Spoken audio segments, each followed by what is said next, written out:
梁永祥係喺堅尼地城㗎，現場嘅天氣有冇轉差？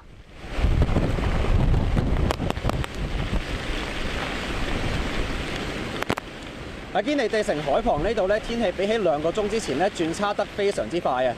由原本咧只係需要稍為同啲風鬥一鬥力先至可以企得穩，到而家咧基本上要隨時警覺同留意啲風喺邊度吹過嚟，同佢鬥力咧先至可以避免被吹喐㗎。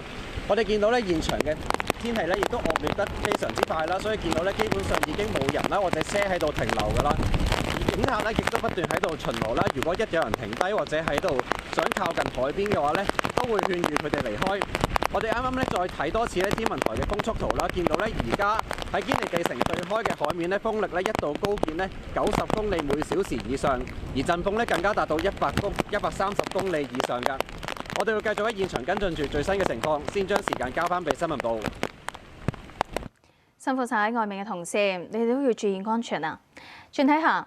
中共總書記、國家主席習近平抵達烏魯木齊，將會出席新疆維吾爾自治區成立70週年慶祝活動。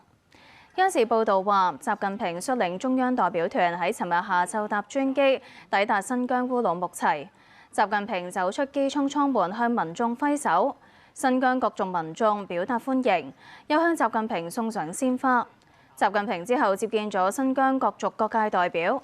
佢今次到烏魯木齊將會出席新疆維吾爾自治區成立70週年慶祝活動。